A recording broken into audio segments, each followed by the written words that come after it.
and welcome to another edition of For the Record. I'm Sean Murphy. My guest today is a returning guest to the show. His name is Caswell Cook. Many titles, one of them being the Executive Director of the Misquamicut Beach Business Association. And one of the events coming up is Fall Fest. I want to welcome you back to the show, so welcome.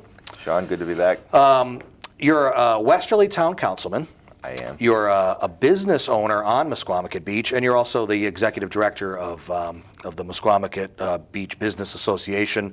All makes sense for what we're going to talk about today. All those titles, by the way, is there ever a conflict? Do you ever have to recuse yourself from anything because of that? I do. There's a couple of times that something will come up about the beach that's specific to the beach, and you have to recuse. When it was brought up about bringing sewers to Misquamicut, I had to step back from that. That's right. But for the most part, most of the things that we do as a town council affect the whole town, and when it affects the greater population, it's not, singling out one person. We're not a licensing board, so we're not like granting licenses to people I represent in the MBA versus the town.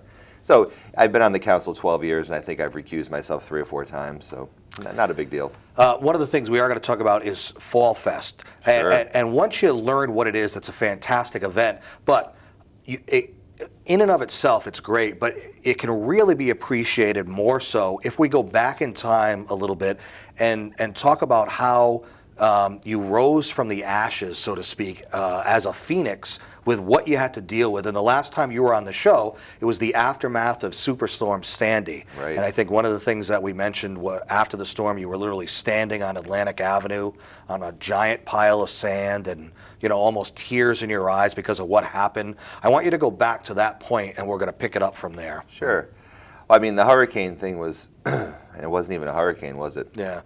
Superstorm, they called it. Superstorm. Right? It was the worst thing that Misquamicut Beach had seen since the 54 and 38 hurricanes. And what was so weird about it was that a mile away in town, there was just some limbs down and power out. I remember you saying you were walking out, I don't know if it was the police station Yeah. or maybe your home, and you were like, that doesn't seem that bad. Right. Yeah. And then you get down to the beach and, 5 feet of sand in the streets. And so it took us, as a town, almost till Memorial Day weekend to get it right. And I thought to myself a couple times this summer, sitting, doing different events or just being, I said, you almost can't tell it happened. There's certain things you can still kind of tell. There's a couple of houses that haven't been gotten to yet. There was only one business that didn't open this summer because they chose to raise their building and do a more extensive permanent sort of restoration. Where others decided to do like a temporary setting for this summer, right? Some of them did. I mean, the Old Town Beach Pavilion, which is what the town runs, we decided to keep the building where it was and kind of shore it up. And the long-term plan for actually 2015 now, because it takes time for the FEMA money and stuff like that, is to actually move the pavilion back and close the dune in front of it. Dune restoration was a big thing. Bigger and stronger, taller areas where the dunes are, but there was a shortage of beach grass. So there's no beach grass on the dunes. It'll be planted next year. I think those like little shoots of grass cost like 7-8 cents a piece, 10 cents. And after the hurricane, there was such a shortage of them that you had to get them from California, and they were like $1.50 a shoot. Wow. So it's like, 10 grand to replant your dunes or 100. So Yeah. we said, you know what, the sand is there, the dune is there, the snow fence is around, and the state made the same decision at the state beach to wait until the spring. But other than that, I mean, we sifted every ounce of sand on that beach. So it's really, this summer was the cleanest the beach has ever been because every grain of sand was sifted down to a millimeter by these, this huge mining equipment that was in place all winter, pyramids of sand across the state beach parking lot. But somehow we were ready and we opened for Fall Fest. That was the first event of the year. Or Spring Fest? The Spring Fest, Right. sorry. Spring Fest, yes. Every May we do Spring Fest. Every September we do Fall Fest. And we were open, and we had John Cafferty from the Beaver Brown Band and our former town manager, Steve Hartford, and they cut the ribbon. We opened the beach. Chamber of Commerce did an event called Hands Across the Sands the following week, as well as this event called Boulder Dash, which is like an obstacle course Right, thing. we had them on the show Yeah. here. Yep. So, kind of our organization, their organization, we worked together during the winter and did what we could. They had a fund called Bring Back the Beach, which helped the businesses, the business owners. We helped to lead the volunteers that came from Serve Rhode Island and clean people's residences as well as businesses. And it just was a really long, as George Harrison said, it was a long, cold, lonely winter. you know. That's but a then- tough time to actually have to rebuild. I mean, it's cold, the weather's Yeah. not very cooperative, but somehow you. I mean, there's a couple of, now that you can step and look back. Right. I mean, some of the silver lining is, well, everybody got a renovation. So people were curious this year to see, what does Patty's look like? What does the Andrea in its temporary state look like? What's the Pleasant View look like? So we had the curiosity thing, and people came and were very pleasantly surprised. I mean, that was one of the things that was silver lining. The other thing was, thank God it happened after the season. I mean, if that had to happen the second week of August, it would have been far worse as far as an impact. We had the winter to really get the word out that, yes, we will be open. And so I would think that as of now, getting through the summer of 2013, we're probably at like 90%.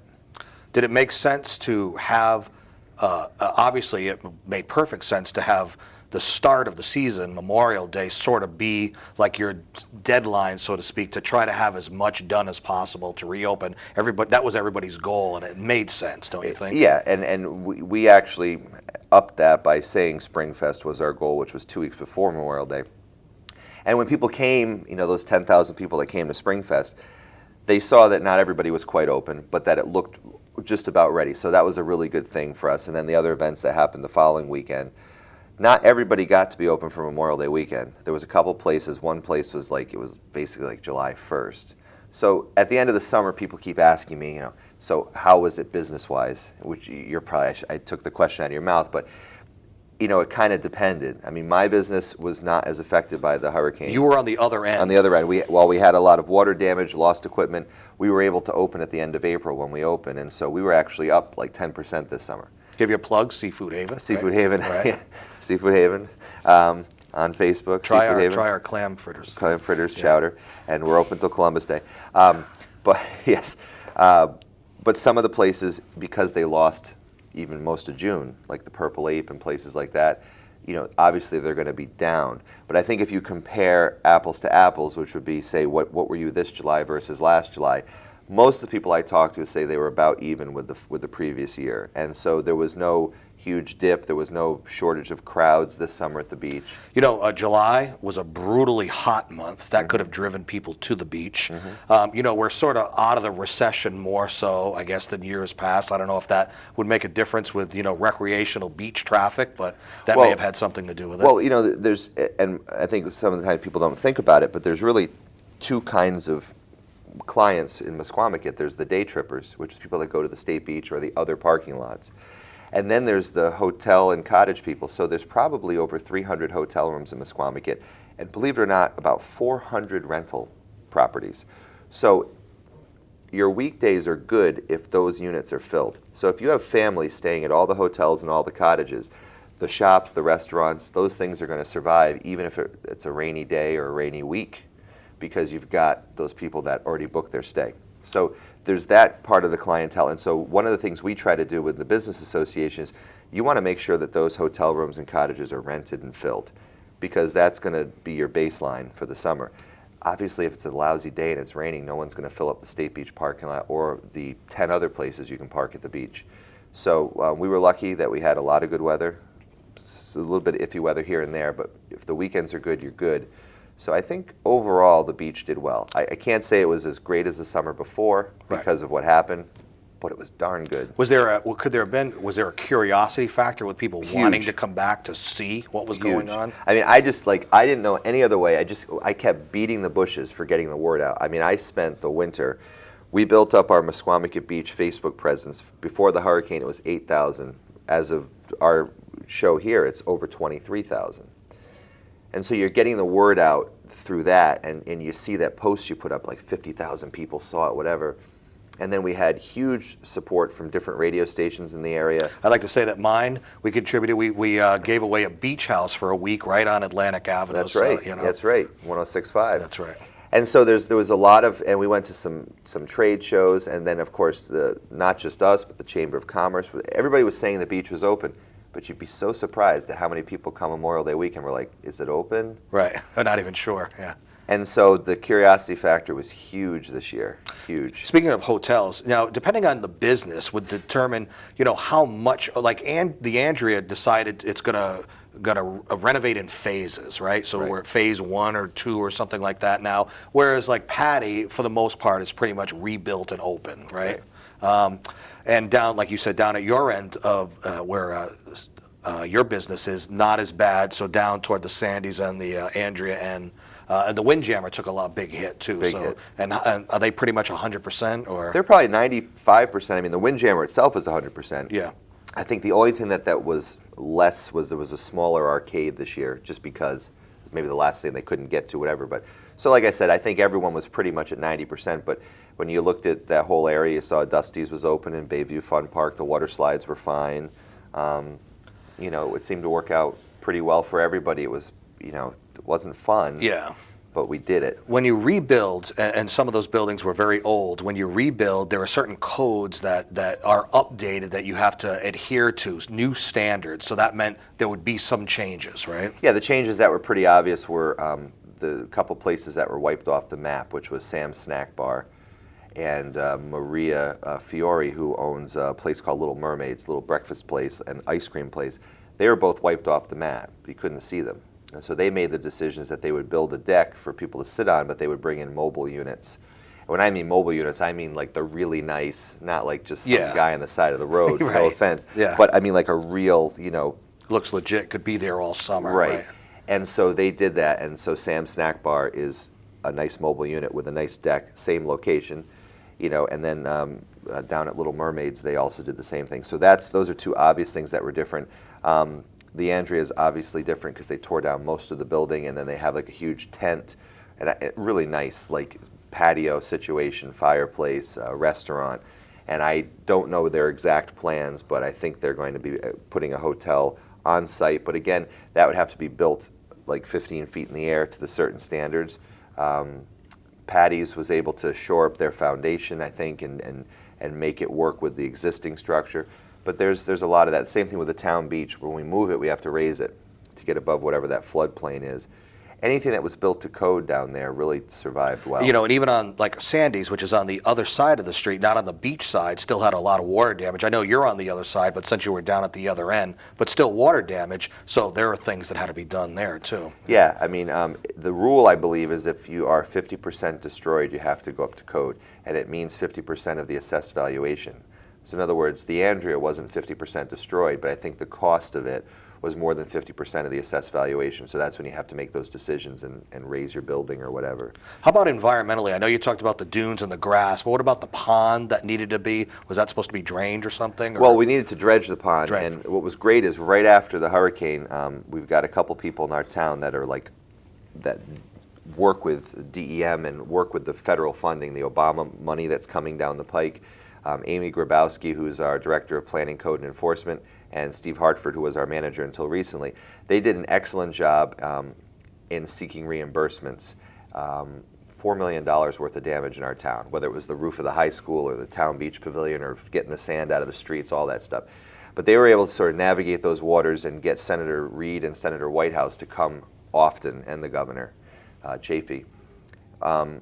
But there's some long-term restoration projects that will help mitigate the future storms, and one of them is dredging the pond near Misquamicut called Winnapaug Pond. I know you were trying to get that done like a while ago. Right, and then, we were, and then Hurricane Katrina happened and the money went down south, and rightfully so at the time.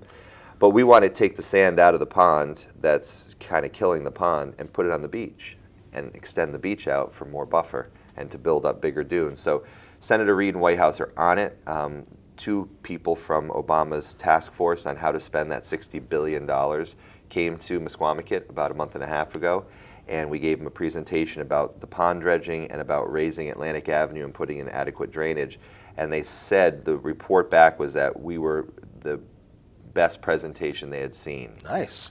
So that was credit to the staff, nothing to do with me. I just showed up and walked around with them. But so it looks like the dredging will probably go forward, but these things take a couple years. Yeah. You know, anything government. Right. And I think there's like a really short window of dredging, like November to January or something. It's crazy. Now, we've had FEMA on this show, and they talked about the Misquamicut Beach area as well. They talked about New Jersey and a lot of New England too. Was that Mr. FEMA or Mr. FEMA and Mr. FEMA Jr. But they were on the show. How much were they involved? Were they helpful? And how long will FEMA money take? And as FEMA, that's not the same money that you were talking about just a second ago, right? It would be, Okay. I think. Well, how quickly were did they respond? oh, or- they were. I mean, Yeah. they were there, like Right. when the thing was going on. They're representatives. And But the money is going to be a slow filter. the money, right? I don't know what we've got yet. You know, we get updates, and let's put it to you this way: when the flood happened in Westerly in 2010, we received a report that the final money was received a couple months ago. Okay, wow. So was that 3 years? Yeah. So you have to like establish your project. You have to make sure it gets completed, and then you get reimbursed. It's a reimbursement. They're not going to give you the money up front. Right. So our You gotta town spend first, Right. Our yeah. town is fortunate that we have a reserve and that we're able to do that. But there's a lot of work going on in Westerly right now. A whole like 3-mile stretch of Canal Street and White Rock Road, which is the border of Rhode Island and Connecticut, that's being done right now. But that's from flood money. It's to upgrade the drainage and all that. So it does take a while. So that's what Amy Grabowski and the town manager, they kind of have their finger on the pulse. The staff has their finger on the pulse of how much have we actually gotten. I don't know if we've received much in the way of a check yet. Yeah. I think money reimbursements coming in for the stuff that's completed, which was getting the sand out of the road. Right. But the Town Beach Pavilion situation and all that, and fixing the septic there and all of those projects, it's like an ongoing thing, and it's in phases. And so the FEMA money, or maybe it's CDBG, which is Community Development Block Grant money, I think those are the kinds of funds that they're looking at for the dredging. Again, it's at the level of Senator Whitehouse and Senator Reed's staff. They just kind of tell us this is in the pipeline, and we think it's a go, but we don't know. Let's. So that was then, and this is now. Let's talk about fun stuff that's coming up.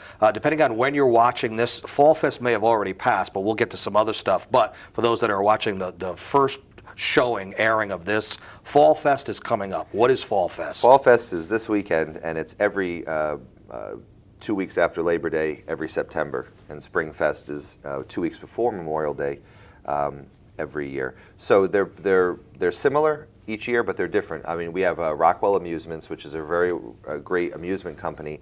They come in with the Ferris wheels and the rides and the games, and they come in a week before. They're already setting up, and they get all the rides situation ready.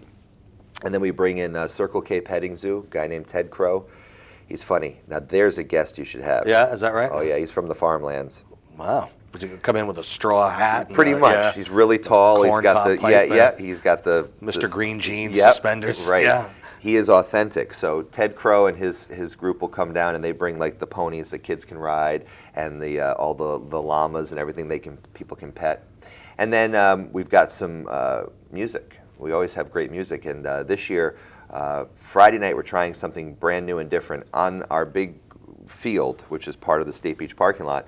We're setting up a traditional like Americana hoedown, and we have a band called the Honeysuckle Hoedown Band out of Boston. They're like the premier like bluegrass line dance band, and so we're going to do this hoedown thing, and a couple of dance studios are going to show people how to do it. They're going to do some demonstrations. It's line dancing. Line basically, dancing, yeah, but in a hoedown style. a hoedown, style with the American flags. Right. Kind of reminds me of that scene in Back to the Future Part 3, where they're like having the square dance hoedown thing in the Wild West. We're doing that thing. Wow.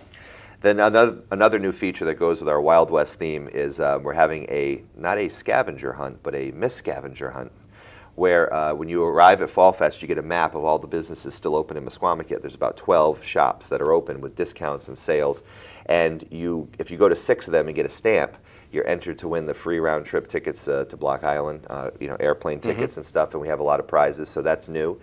Chef Terranova from NBC Channel 10 in Providence, who does Cooking with Class, he is going to come down and do a barbecue smoke-off competition on Saturday called Smoke on the Water. Nice, of course. Dun, Play on dun, words. dun. Yeah, right. Can we cue the music? So we've got, I think we have like 7 or 8 like amateur contestants that like know how to smoke their meats and stuff, and the rubs and all the stuff. And so Chef Terranova and some of the people he's brought are going to judge who is the best. And then we have this great, across the street from the State Beach, on the parking lot of Patty's on the pond, we do a big bonfire on the edge of the pond, and we have the beer bands and barbecue tent. And that's where we have our headline entertainment. We've actually shifted the headline entertainment across the street to be next to the beer tent. Makes sense. And so we have on Friday night, this great guy, Bobby Christina, is bringing in members of the Beaver Brown Band and the Radio Kings out of Boston. He's calling it the Soupy Boys. And then Saturday we have a whole bunch of bands during the day. One Sweet Dream, which is a tribute to Paul McCartney. Had to get something in there for Beatle Paul. We've got the Driftwoods, which are the #1 Beach Boys tribute band in the area. We've got the Cartels, who wrote a song called Misquamicut Love, which is through the Chamber of Commerce, and it's a part of the Bring Back the Beach, so they're going to play. And then at night, my band, and I'm a little nervous about this, we're going to back Terry Sylvester from the Hollies. So he's a rock and roll Hall of Famer. So but you've played with big time celebs before. Well, yeah, but it's difficult. Last year you did, right? We did. During your fundraisers. We did, and we played with Denny Lane from the Moody Blues and Wings. But so we're going to do Long Cool Woman in a Black Dress, He Ain't Heavy as My Brother, all the stuff that. Are you going to wear your typical gear that you wear on stage, or was it like a sort of a poncho kind of thing? I order it from hippieshop.com. I order these I was thinking the band would do like black suits, kind of like the Cavern Club sort of thing, back you with play the Hollies. keyboards, right? I'm a lousy keyboard player and lead singer, yeah. Right, well, yeah. okay. Well. So my band will do a set, but then Terry's the headliner, and then after that, Neil and the Vipers. It used to be young Neil and the Vipers. Right, he's not young dropped anymore, the young, and he added Dave Howard, who was the lead singer of Roomful of Blues, and so that's Saturday night. And then in the field on Saturday night is Living on a Bad Name, which is a Bon Jovi tribute. Yeah, there you go. So we've got that going on. Yep. We've got classic car shows both days. We've got 3 stages of music. We've got magic shows for the kids. We've got Mary Poppins coming. We've got SpongeBob coming. We've got fire trucks. We've got canine demonstrations, karate demonstrations. And it's just 3 days of fun at Misquamicut State Beach, and it's $7 to get in. And there's $1 off coupons at misquamicut.org. Okay, yeah, that's important. The website to learn all this. Last year you had like wristbands. You doing that this year, or on Sunday? Sunday, okay. Shh. Okay, oh, is it top secret? Okay. No, on Sunday you can ride all the rides for one price, and I don't want to. I think it's like $20 or something, but you can ride all day long through Rockwell. So once you get in, you buy your wristband, and then the food is like outstanding. We've got. You already talked about the barbecue Well, stuff. right, and the thing about that, and that's the barbecue competition, but Mike Ogle, who owns the Pavilion Steakhouse in Ashaway, Rhode Island, he's doing the beer bands and barbecue tents, so he's doing like the pulled pork sandwiches and all that on that side. But on the side of the festival, we've got all the carnival food you could possibly eat, plus like, steamed lobsters and steamers. Garbo Lobster, I think, is coming. The Sub King, so you got your sausages and all that. Nutmeg concessions, they go to all the big events, and they've just got all kinds of great food. And then there's the funnel cake and the what's the popcorn, kettle corn, all that stuff, cotton candy. So all that stuff will be there, and plus a bunch of vendors that have all kinds of great things to sell, whether it's someone selling T-shirts or jewelry or whatever. And so there's just a ton of stuff that happens at each of our festivals in May and September. That's Fall Fest, the 13th, 14th, and 15th. We're almost out of time, but quickly I want you to mention the October event that you have coming up. Yeah, we keep going till Columbus Day, and we do this thing called Guy Fawkes Bonfire Night, reenactment of the trial for treason of Guy Fawkes in 1605. And but we just totally turn it upside down, and we basically steal every line from Monty Python, and we sing Beatles songs, which were not around in 1605. And like 500 people show up at the Andrea. It's GuyFawkesUSA.com, or you can find it Guy Fawkes USA on Facebook. And we just have these great actors, great musicians, and it is so much fun. So that'll be coming up in October. Columbus Day weekend. And you want people to go to the Misquamicut website, and also there's a Facebook page, too. Our Facebook page is 23,000 and growing. It's just Misquamicut Beach on Facebook, and then misquamicut.org is our website. Caswell Cook, the Executive Director of the Misquamicut Beach Business Association, talking about Fall Fest and also Town Councilman. And we went through all your jobs on the last show, DJ, everything else, MC, host. But thanks for being back. Look forward to a fantastic Fall Fest, too. So, but thanks for being on. Thank you for the opportunity. Appreciate it. And thank you for joining us for another edition of For the Record. You can see this show and many others on our YouTube site, so check that out. In the meantime, we'll see you next time. Take care.